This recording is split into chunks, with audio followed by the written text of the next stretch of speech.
నమస్తే మామ. మీ అందరి ముందుకి దేవర థర్డ్ సింగిల్ అయిన దావుది సాంగ్ అంటే వీడియో సాంగ్ రివ్యూకి మీ ముందుకు వచ్చేసానండి. సో వీడియో సాంగ్ ఎలా ఉంది, కాకపోతే ఎగ్జాక్ట్ రియాలిటీ ఏంది అనేది కూడా ఈ వీడియోలో క్లియర్గా డిస్కస్ చేద్దాం. సరే, రివ్యూలోకి వెళ్ళిపోతే నాకైతే ఎన్టీఆర్ డ్యాన్స్ బేబస్తు అనిపించిందండి. చాలా నార్మల్ స్టెప్సే, కాకపోతే చాలా బాగున్నాయండి. సాంగ్ కూడా బాగానే ఉంది, నేను కాదంటం లేదు. అంటే స్లోగా బాగా ఎక్కుతుంది. ఇది కొంచెం నార్త్ ఇండియా వాళ్ళకి కూడా వెళ్ళేటువంటి సాంగే ఇది. మంచి సాంగేనండి. కంపేర్ టు చుట్టమల్లె సాంగ్ కంటే కూడా నాకు ఈ సాంగ్ పర్సనల్ గా నచ్చిందండి. నేను ఎందుకు అనేది కూడా ఈ వీడియోలో క్లియర్ గా చెప్తానండి. రెండో పాయింట్ ఏంటంటే, సాంగ్ డిజైన్ కానీ లిరిక్స్ కానీ క్లియర్ గా అర్థమవుతున్నాయి. ఇప్పుడు నీకు లిరిక్స్ చాలా బాగా అర్థమవుతున్నాయి. రెండోది ఏంటంటే, సాంగ్ ఫోటోగ్రఫీ కానీ వెనకాల బ్యాక్గ్రౌండ్ ఆర్టిస్టులు కానీ అందరూ కూడా చాలా బాగా డాన్స్ చేస్తున్నారు. కాకపోతే ఒకే ఒక మైనస్ ఏంటంటే, ఈ సాంగ్ లో జాన్వీ కపూర్ గారు ఎన్టీఆర్ పక్కన ఈజీగా తెలిపోతున్నారండి. ఈవెన్ చిన్న చిన్న స్టెప్స్ కూడా తెలిపోతున్నారు ఆమె. అందుకే మీరు చూస్తే ఆ సాంగ్ 3 నిమిషాలు ఉంటే ఇంచుమించు సగం ఎన్టీఆర్ గారు సింగిల్ గానే డాన్స్ చేస్తున్నారు కొన్ని కొన్ని స్టెప్స్ కి. అంటే ఆమె ఈజీగా తెలిపోతున్నాయి ఆయన మధ్య. ఆయన వేసేది చాలా నార్మల్ స్టెప్స్. చెప్పాలంటే ఎన్టీఆర్ కున్న క్యాపబిలిటీకి ఆయన ఈ సాంగ్ వేసిన స్టెప్స్ జస్ట్ 1 to 10% మాత్రమే. బట్ ఆ సాంగ్స్ లో ఉన్న స్టెప్స్ కూడా ఆమె కొంచెం తేలిపోతుంది అనమాట. కాకపోతే ఒక పాయింట్ చెప్పాలనుకుంటున్నాను. 1.28 తర్వాత బ్లాక్ డ్రెస్ తో ఒక స్టెప్ స్టార్ట్ అవుతుందండి. చాలా కొత్తగా ఉంటుందండి తారకన్ దగ్గర నుంచి. నిజంగా నాకైతే భలే నచ్చింది. ఎన్టీఆర్ గారికి ఏంటంటే చిరంజీవి గారి లాగా బాడీ మూవ్మెంట్స్ బాగుంటాయి అనమాట. అంటే కైండ్ ఆఫ్ బాడీ వేవ్స్ కానీ బాడీ మూవ్మెంట్స్ కానీ చాలా చక్కగా చేయగలుగుతారు ఎన్టీఆర్ గారు.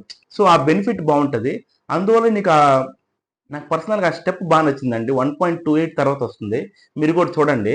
రెండోది ఏంటంటే, నాకు ఒకటి కొంచెం రియాలిటీలోకి వచ్చేసరికి ఈ సాంగ్ రివ్యూ పక్కన పెడితే, రియాలిటీ ఏంటంటే, వీడియో సాంగ్ వదలడం వెనకాల బ్యాక్గ్రౌండ్ థింగ్స్ ఏంటో నాకు అర్థం కావట్లేదండి. ఎందుకంటే తారక్ లాంటి హీరోని పెట్టుకొని కొంచెం క్యూరియాసిటీ పెంచేటువంటి సీన్లు చేయాలి కానీ డైరెక్ట్ గా ఎంటైర్ వీడియో వదిలేస్తారు. నాకేమో అర్థం కావట్లేదు.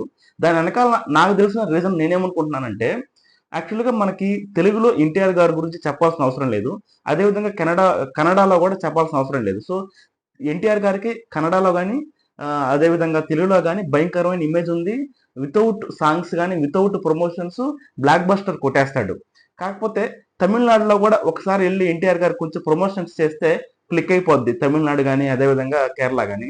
కాకపోతే నాకు వచ్చిన సోర్సెస్ ఇన్ఫర్మేషన్ ప్రకారం దేవరాకి హిందీలో అంత బజ్ లేదు. వార్ 2 తర్వాత ఎన్టీఆర్ గారికి క్రేజ్ చెప్పాల్సిన అవసరం లేదు. హిందీలో డామ్ షూర్ ఆయన క్రేజ్ పెరిగిపోద్ది. నేను దాని గురించి ఒక వీడియో కూడా చేశాను, మీరు కావాలంటే నా లిస్ట్ లో ఉంటుంది చూడండి. కాకపోతే వార్ 2 ముందు వచ్చేటువంటి దేవరా సినిమాకి హిందీలో అంత బజ్ లేదు. అంటే ఒక పాన్ ఇండియా స్టార్ కు ఉండేంత బజ్ లేదనమాట. మేబీ దాన్ని కొంచెం అట్రాక్ట్ చేయడానికి ఏమైనా వీడియో సాంగ్ వదిలేరా ఏమో నాకు అనిపిస్తుంది. నేను చుట్టమల్లె సాంగ్ కూడా చాలా బాగుందని చెప్పా. కాకపోతే ఆ సాంగ్ ఎన్టీఆర్ గారికి సూట్ అవుదని చెప్పి నా ప్రీవియస్ వీడియోలో చెప్పా. ఇప్పటికే నన్ను ఆ వీడియోలో తిడుతున్నారు. దానికి రీజన్ ఏంటంటే, ఎన్టీఆర్ గారు ఒక పాన్ ఇండియా స్టార్ అయినప్పుడు ఆ సాంగ్ ఎన్టీఆర్ యొక్క క్రేజ్ ని పెంచే విధంగా ఉండాలి కానీ ఎన్టీఆర్ క్రేజ్ ని చూసి వ్యూస్ వచ్చేలా ఉండకూడదు. మీరు చూస్తే తెలుగులోనే దానికి 100 మిలియన్స్ దాటాయి. దానికి ఒకే ఒక రీజన్ అనిరుద్ధ్ ఏం కాదు, ఓన్లీ ఎన్టీఆర్ గారే. మీరు దాన్ని కాదంటారు ఎవరైనా? ఇప్పుడు నేనేమన్నానంటే, ఏ సాంగ్ అయినా ఏ ప్రమోషనల్ కంటెంట్ అయినా అది ఎన్టీఆర్ సినిమాకు ఉపయోగపడే విధంగా ఉండాలి కానీ ఎన్టీఆర్ఏ భుజాల మీద వేసుకొని ఆయన లాక్కో రావాల్సి వచ్చిన సిచ్యువేషన్ రాకూడదు నా ఫీలింగ్. కాకపోతే ఈ దేవరా సినిమాకి ఇంచుమించు అదే సిచ్యువేషన్. ప్రతిదీ కూడా ఎన్టీఆర్ ఆయన భుజాల మీద వేసుకొని నడిపించాల్సింది తప్పితే వేరే ఆప్షన్ లేనట్టుంది ఈ సినిమాలో. ఎందుకంటే ఇప్పుడు మీరు అనిరుద్ధ్ గారు ఏ విధంగా బ్యాక్గ్రౌండ్ మ్యూజిక్ ఇస్తారనేది నాకు కొంచెం డౌట్ ఉంది. ఎందుకంటే ఇప్పుడు తమిళ సినిమాలకి అనిరుద్ధ్ బ్యాక్గ్రౌండ్ మ్యూజిక్ చెప్పాల్సిన అవసరం లేదు. ఈవెన్ తెలుగు సినిమాలు జెర్సీకి కానీ లేదా గ్యాంగ్ లీడర్ ఈ సినిమాలకి బ్యాక్గ్రౌండ్ మ్యూజిక్ బాగా ఇచ్చాడు. వేరే star heroes like Pawan Kalyan గారు అదేవిధంగా జూనియర్ ఎన్టీఆర్ గారు ఆ క్రేజ్ని కానీ తర్వాత ఆ ఫ్యాన్స్ యొక్క అంటే ఎగ్జైట్మెంట్ కానీ కరెక్ట్ గా హ్యాండిల్ చేయగలుగుతారా లేదనేది కొంచెం నాకు డౌట్లుగానే ఉన్నాయి. కాకపోతే ఇక్కడ నాకు ఒకే ఒక డౌట్, అంటే ఒక భయం ఒక ధైర్యం కూడా కొరటాల శివ గారే. ఎందుకంటే కొరటాల శివ గారు చాలా మంచి డైరెక్టర్, చాలా ఈజీగా సినిమాని హిట్ టాక్ తెచ్చేటువంటి క్యాపబిలిటీ ఉన్న డైరెక్టర్. సో ఎన్టీఆర్ ఫ్యాన్స్ కి జస్ట్ హిట్ టాక్ ఉంటే చాలు, మిగతా వాళ్ళు చూసుకుంటారు, అది పెద్ద ప్రాబ్లం ఏం కాదు. ఈవెన్ అది పాన్ ఇండియా లెవెల్ అయినా లోకల్ అయినా కూడా. కాకపోతే ఇంకొక భయం ఏంటంటే కొరటాల శివ దగ్గర నుంచి నేను ఎప్పుడైతే జనతా గ్యారేజ్ తర్వాత ఆయన వచ్చిన సినిమాలు భరత్ అని నేను కానీ అదేవిధంగా ఆచార్య సినిమాలు కానీ ఆశించిన విధంగా లేదండి. ఇప్పుడు భరత్ అని నేను కూడా చాలా రొటీన్ కాన్సెప్టే, మనం ఆల్రెడీ లీడర్ సినిమాలో చూసాం. సేమ్ కైండ్ ఆఫ్ కాన్సెప్టే భరత్ అని నేను తీసుకొచ్చాడు. కాకపోతే మహేష్ బాబు గారి యాక్టింగ్, అదేవిధంగా డిఎస్పి గారి బ్యాక్గ్రౌండ్ మ్యూజిక్, సాంగ్స్ అటు ఇటు కొంచెం కవర్ చేయగలిగే, లాస్ట్ లో ఆ ట్విస్ట్ అదంతా కూడా కొంచెం కవర్ చేయగలిగే. బట్ ఆచార్యలో కంప్లీట్ గా తేలిపోయాడు. ఇప్పుడు ఏంటంటే స్టోరీ చాలా స్ట్రాంగ్ గా ఉండాలి, అదేవిధంగా ఆయన నెరేటివ్ విధానం కూడా చాలా మాసీగా ఉండాలి.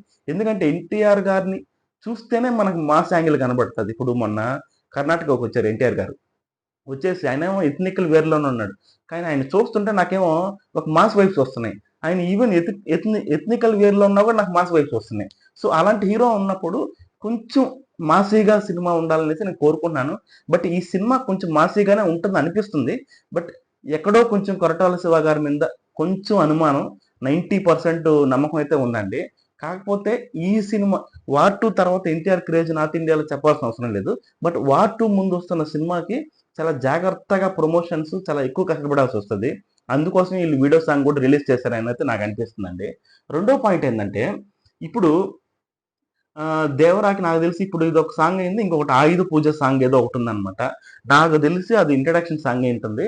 దాంట్లో ఎన్టీఆర్ గారి కంప్లీట్ బేబోత్సవం. ఎందుకంటే అది మ్యాక్సిమం సోలో డ్యాన్స్, అంటే గ్రూప్ డాన్సర్స్ ఉంటారు, బట్ హీరోయిన్స్ తో కానీ ఇంకెవరితో లేకుండా సోలోగా స్టెప్స్, సిగ్నేచర్ స్టెప్స్ ఇవన్నీ కూడా పెట్టుంటారు అనమాట దాంట్లో. దానికి ఆ సాంగ్ లాస్ట్ లో రిలీజ్ చేయడానికి ఏమన్నా ప్లాన్ వేస్తున్నారేమో. ఇంకొకటి ఏంటంటే మెయిన్ గా ఎన్టీఆర్ దేవరా సినిమా యొక్క టీజర్ రిలీజ్ అయ్యేంత వరకు కూడా కంప్లీట్ గా గ్రిప్ నార్త్ ఇండియాలో ఏ విధంగా ఉందనేది కూడా మనం కరెక్ట్ గా గెస్ చేయలేం. ఎందుకంటే ఎన్టీఆర్ గారి యొక్క వాయిస్ మాడ్యూల్తోనో, లేకుంటే డాన్స్ స్టెప్స్ తోనో, లేకుంటే ఆయనకున్న అగ్రెసివ్ నేచర్ తోనో సినిమాని ముందుకు తీసుకెళ్తారండి. కాకపోతే డైరెక్టర్ ఇంకెందుకు ఉండేది, మ్యూజిక్ డైరెక్టర్ ఇంకెందుకు ఉండేది, ప్రొడ్యూసర్స్ ఇంకెందుకు ఉండేది, ప్రతిదీ ఎన్టీఆర్ గారు చేస్తే ఈ సినిమాకి అలాగే జరుగుతుంది నా ఫీలింగ్. నాకైతే దేవరా సినిమా 99% పెద్ద హిట్ అవుతుందని ఉంది. కాకపోతే ఒక 10% ఎక్కడో మన కొరటాల శివ మీద, కొంచెం అనిరుద్ధ్ మీద కొన్ని డౌట్స్ ఉన్నాయండి. నాకు తెలిసి ఇలాంటి డౌట్స్ మీకు కూడా ఉంటాయి. జస్ట్ నేను నా రివ్యూ చెప్పడానికి మాత్రమే చెప్తున్నానండి. సాంగ్ అయితే బాగానే ఉంది, కాకపోతే వీడియో సాంగ్ రిలీజ్ చేయాల్సినంత అవసరం ఏముంది అనేది యాక్చువల్ రియల్ టైంలో నేను చెప్తున్నానండి మీకు. అది నా పాయింట్, ఇంకేం లేదు. సో మీరు కూడా ఈ సాంగ్ మీకు నచ్చుంటే ఖచ్చితంగా కామెంట్ చేయండి. రెండోది ఏంటంటే ఇప్పుడు ఈ సాంగ్లో మీకు ఏ స్టెప్స్ అయితే బాగా నచ్చాయో అది కూడా కామెంట్ చేయండి. నేను ఇంకొక పాయింట్ చెప్పాలనుకుంటున్నాను. ఇప్పుడు ఎన్టీఆర్ గారి యొక్క స్టెప్స్ ఎందుకు రీల్స్ లో అంత ఫేమస్ అవ్వట్లేదు, పుష్ప సినిమా ఫేమస్ అయినట్టు అని కూడా చాలా మంది అంటున్నారు. దానికి ఒకే ఒక రీజన్ అండి, సింపుల్ గా ఎన్టీఆర్ స్టెప్స్ చూడడానికి చాలా ఈజీగా ఉంటాయి, కానీ వేసేటప్పుడు దోలు తెరిపోద్ది. ఇప్పుడు మీకు బృందావనం సినిమాలో ఫస్ట్ ఇంట్రడక్షన్ సాంగ్ ఉంటుంది. ఆ సాంగ్ ని మేము కాలేజీలో వేద్దామని చెప్పి ప్రాక్టీస్ చేస్తాం. ఈ అమ్మ అసలు ఆ స్టెప్స్ ఈవెన్ 1.5 కంటే రేంజ్ అంత స్పీడ్ లో ఉంది. మేము 0.7 0.5 పెట్టుకున్నా కూడా అప్పుడు ఇంటర్నెట్కి వెళ్ళి సిస్టంలో కూర్చొని దాన్ని స్లో డౌన్ చేసుకొని ప్రతి స్టెప్, ప్రతి లెగ్ మూమెంట్, హ్యాండ్ మూమెంట్ ని క్యాప్చర్ చేసి కూడా స్టెప్స్ వేద్దాం ట్రై చేసినా కూడా వేయలేకపోయాం అనమాట. ఆయన స్టెప్స్ చాలా చూడడానికి చాలా ఈజీగా ఉంటాయి, కానీ చేయడానికి చాలా కష్టంగా ఉంటాయి. సో అందువల్ల ఎన్టీఆర్ గారి స్టెప్స్ కొంచెం ఏమంటారు రీల్స్ లో అంత ఫేమస్ అవ్వట్లేదు వేరే సినిమాల వల్ల. మెయిన్ రీజన్ అది. ఎందుకంటే ఇప్పుడు ప్రతి ఒక్కరు వేసేలాగా ఉండాలి స్టెప్స్. ఎన్టీఆర్ స్టెప్స్ ఏమవుతుంది అంటే చూడడానికి ఈజీగా ఉంటుంది, కానీ మనలాంటి వాళ్ళు వేయలేము కదా ఆ స్టెప్స్. అదే మెయిన్ రీజన్. రెండో పాయింట్ ఏంటంటే ఎన్టీఆర్ గారు మాస్ అపీల్ ఎంత ఉందంటే సింపుల్ గా చెప్తానండి. ఇప్పుడు మనకి పుష్ప సినిమా ఉంది, లేకుంటే ఇంకో సినిమా ఉంది, ఏదైనా ఒక హీరోని మాస్ యాంగిల్లో చూపించాలన్నా, లేకుంటే మాస్ యాంగిల్లో స్టోరీ రాయాలన్నా, లేకుంటే ఆయనకి పెద్ద మాస్ ఫిలిం తీయాలన్నా, ఏ హీరోకైనా కూడా ఒక లేయర్లు మేకప్ వేయడమో, లేకుంటే ఒక మేనరిజం పెట్టడమో, లేకుంటే ఇంకోటి చాలా చేయాల్సి వస్తుంది. బట్ ఎన్టీఆర్ గారికి అది ఏం అవసరం లేదు. ఆయన జస్ట్ ఎథ్నిక్ వేర్లు వేసుకున్నా కూడా మాస్ లాగా ఉంటాడు. ఈవెన్ ఇన్షర్ట్ వేసుకున్నా, ఒక హాఫ్ షర్ట్ ఇన్షర్ట్ వేసుకున్నా కూడా మాస్ లెవెల్లో ఉంటుంది. దానికి సింపుల్ ఎగ్జాంపుల్ అరవింద సమేత, ఆ తర్వాత జనతా గ్యారేజ్. దీనికంటే వేరే ఎగ్జాంపుల్స్ లేవు. అంటే ఎంత నువ్వు నార్మల్గా నడిచినా కూడా మాస్ యాంగిల్ ఉందన్నమాట ఆయన దగ్గర. అది కరెక్ట్గా యూటిలైజ్ చేసుకునే డైరెక్టర్ కావాలండి. ఒకటైతే చెప్పగలుగుతాను, ఇప్పుడు మనకి దేవరా సినిమా అటు ఇటు అయినా, లేకుంటే ఒక హిట్ లెవెల్లో వెళ్ళినా కూడా మనకి ప్రశాంత్ నీల్ గారి సినిమా మటుకు అది గ్లోబల్ కాదండి. ఒక్కొక్క కొండని కొడితే కుంభస్థలం కొడతాడు అంతే, మామూలుగా ఉండదు అది మటుకు. నేనైతే 100% నమ్ముతున్నానండి దాని విషయంలో. అదండి మ్యాటరు. సో దేవరా విషయంలో కొంచెం హ్యాపీ, కొంచెం సాడ్ ఉంది. ఎందుకంటే వీడియో సాంగ్ వదిలింది కొంచెం హ్యాపీగా ఉంది.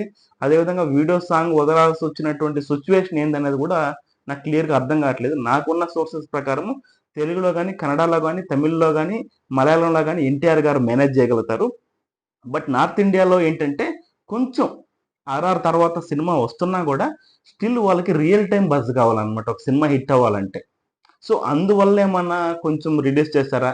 ఇది కూడా ఎన్టీఆర్ గారు ఆయన భుజాల మీద తీసుకొని నడిపించాలి ఏమో సిచ్యువేషన్ కూడా ఏర్పడిందని నాకు అనిపిస్తుందండి. బట్ మీ ఒపీనియన్ కూడా క్లియర్గా షేర్ చేసుకోండి ఈ వీడియో కింద.